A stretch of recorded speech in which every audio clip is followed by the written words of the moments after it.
Okay, I'm gonna try to film this and kind of do it in real time or live, however you want to call it, but actually not live because I'm recording. But I've used my Cricut a lot for my scrapbooking, a lot of print and cut or print then cut options. And so I thought I would show how I create a title or embellishments or a personalized one or customized one.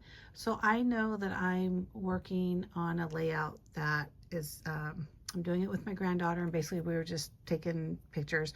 So I'm going to call it like photo session or something to that effect. So I'm just going to search. I'm going to type in the word photo session just to see what comes up. So a lot of cameras, which is good. Let's see if there's any I like. I'll kind of put them aside. Okay, I kind of like this one just because it's just a simple camera and it's pink. Haha. But let me see. Oh, actually, I like this one. Really, what I should use is a cell phone because I'm not really using a camera. But, you know, I think we all kind of, when we say camera, we know that's what we're doing. So let me just look around.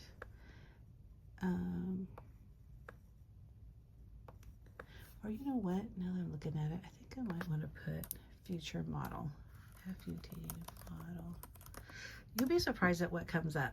So sometimes there's like just the word future might come up and spark or show me a different kind of font that I really like. So we'll see what it says. Yeah, nothing really sticking out that I think, okay, this is something I want to use.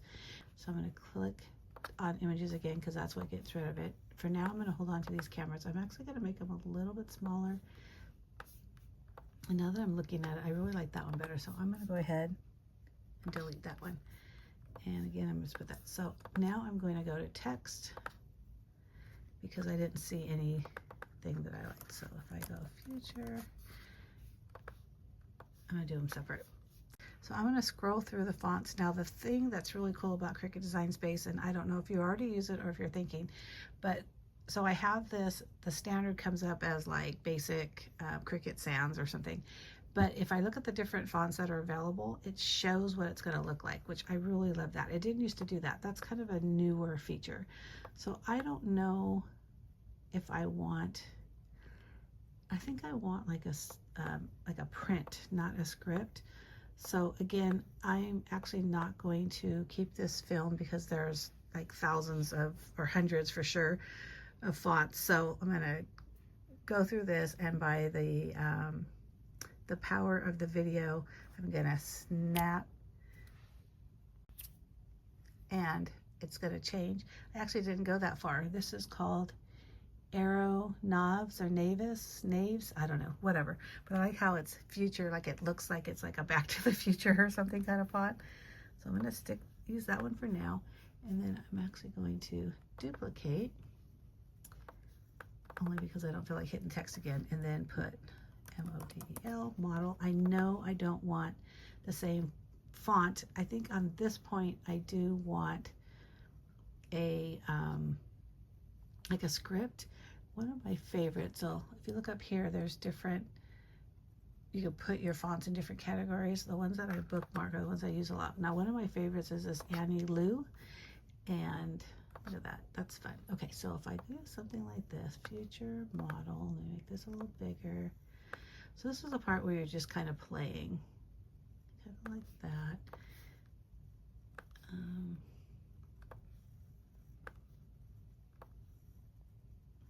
Actually, that would be look cute there, but then model will have to come over here.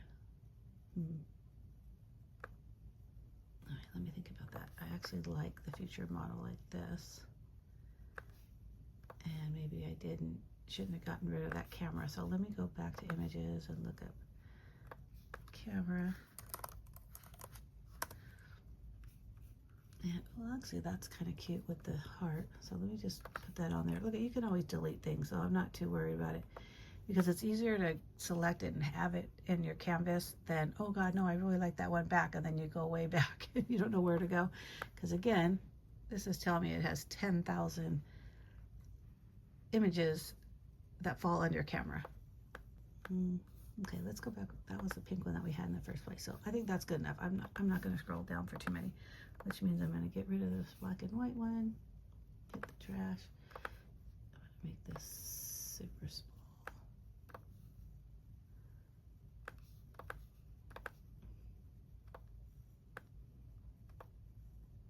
Now, the nice thing with print and cut is it doesn't matter how small or delicate the pieces are, because it's going to get printed on your printer, and then what's going to happen is it's going to cut around it, so you don't have to worry about all these little tiny pieces. So even if I made this smaller, it would be fine. So I love this camera because of the flash. So I'm going to see if I ungroup it, which is this button over here. Yeah, see, isn't that cool? I'm going to use the flash, but not the camera. And let me figure out where I want these. Like, I can literally go like this. Let's see if this can, oh, that's one. Right, I'm going to duplicate it so I get two, and then this is what I'm going to do. If you go over here, down here to contour, I can get rid of one of them. So now I just have one. Look at that. Ooh, I'm loving it already.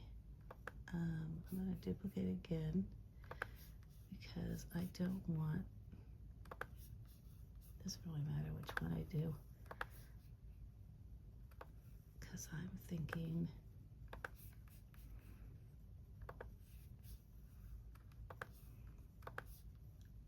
that one need to go down a little more. So they didn't need to be attached like they were. I'm going to move it just a little bit and maybe even shrink it a little bit.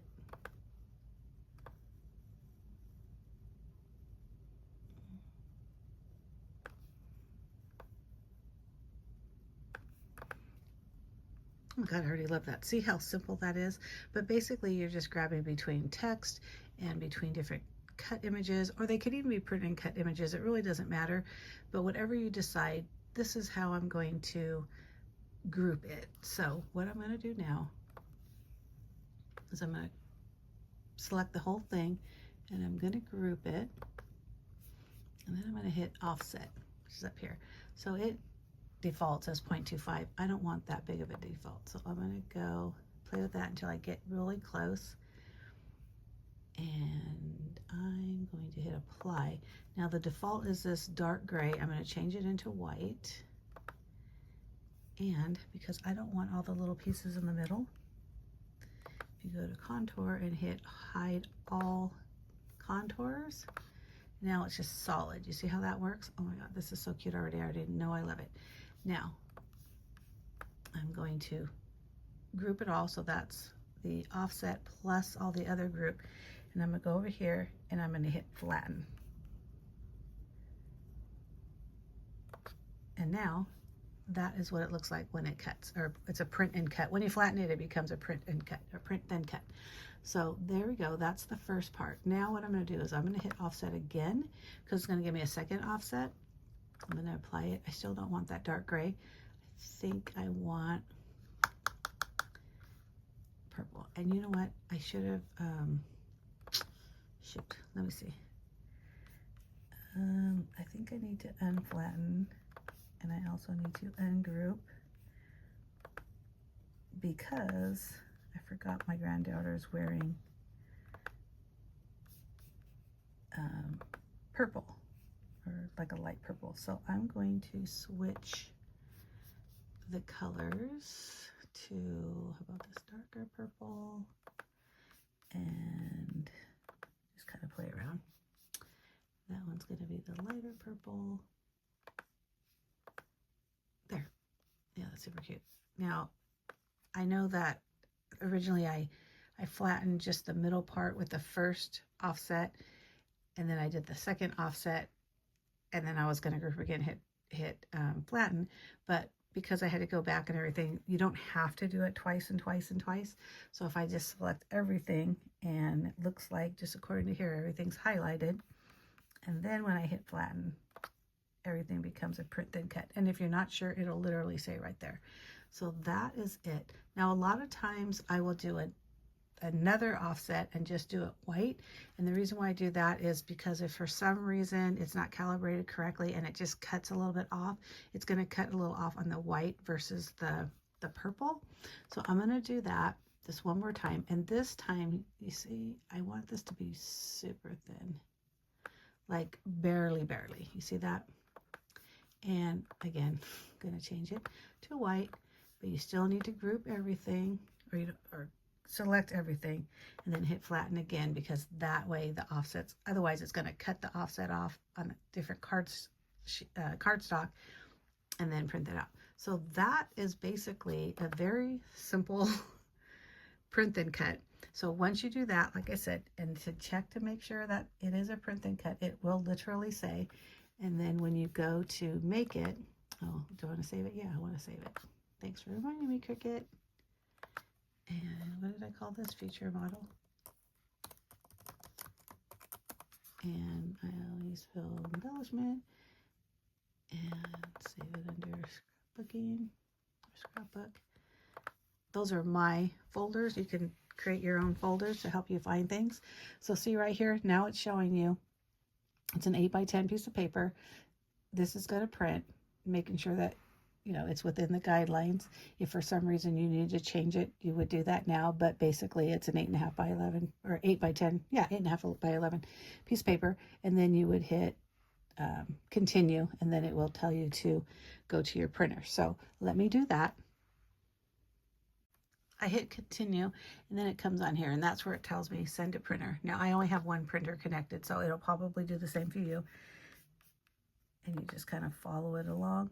Look at, I don't do any of that bleed or not bleed. As far as I know, that's right. I know some people say turn on, turn off. I don't really know, but mine works just like this. So now it's printing, and I'm going to put it, just going to say done. But now it's going to tell me, put it on your mat, because now we're going to cut it out. Okay, the funny thing is I totally forgot to measure what size I wanted the title. So this came out pretty good size, and I'm guessing, or I'm hoping, that this will be perfect for my scrapbook layout. But if it's not, I saved it so I can always reprint it. But this is what I was talking about. You see how the offset is just a little bit off. See how it's a little bit thicker here, but a little thinner here? Look at this, is fine because it cut into the white. But if it would have cut into the purple, again, it probably wouldn't have been that big of a deal and nobody would have noticed. It's so minimal. But it is a little off, so I do need to recalibrate. But you see how easy that was? So if you recap what we did, we used regular text for future, and then a different, with one font, and then a different font for model. We looked up images and looked for camera, which we found, and we changed the colors to fit our scheme. And then remember, we found that other camera that had the flash on it. We didn't want the camera, so I ungrouped that image, deleted the camera, but kept the flash, and then added 3. It's super easy, non-bulky. This is a really quick way to really personalize your scrapbooks, your cards, your cake toppers, whatever it is that you're creating. So if you don't find what you need in Cricut as just the standard image, you can definitely create your own. So if you are interested in all of seeing something maybe a little different or something very specific, just leave me a comment and I'll work on something with you. I mean, that's a lot of fun. The nice thing with Cricut Design Space, if you follow someone, or even if you don't, if they share their projects, sorry, you can actually have access to them. So you don't have to redo it. If this is like, this will be shared in Cricut Design Space, so you can find it there. But anyhow, I hope this answered any questions that you had. This was a pretty simple one. We could definitely do more embellishments, or the next time I do a layout that has more embellishments, I'll definitely try to film that again in more detail instead of just saying, hey, I use print and cut, because I know it's easy to say it, but also, even though it's pretty easy to do, if you're like me, I like to see somebody do it first, and then I realize how easy it is, and then you just go crazy and do everything you want. Now, so anyhow, I hope that helped. If you have any questions, please leave them down in the comment section. Give me a thumbs up if you like this video, if it helped you in any way. Also, if you're not already, hit that subscribe button down below. I'd appreciate that. And I mentioned, or maybe I didn't mention, I do post 2 videos a week. One is always scrapbooking, and the other is whatever it is I'm creating in the command center. And the command center is the name of my craft room and also my blog. But thank you so much for watching. I truly appreciate it. Like I said, leave a comment below if this helped you at all, or if, hey, you're an old pro and yeah, this is just, you've heard all this stuff before and maybe I missed a step. I don't know. But thank you so much again for watching. Bye.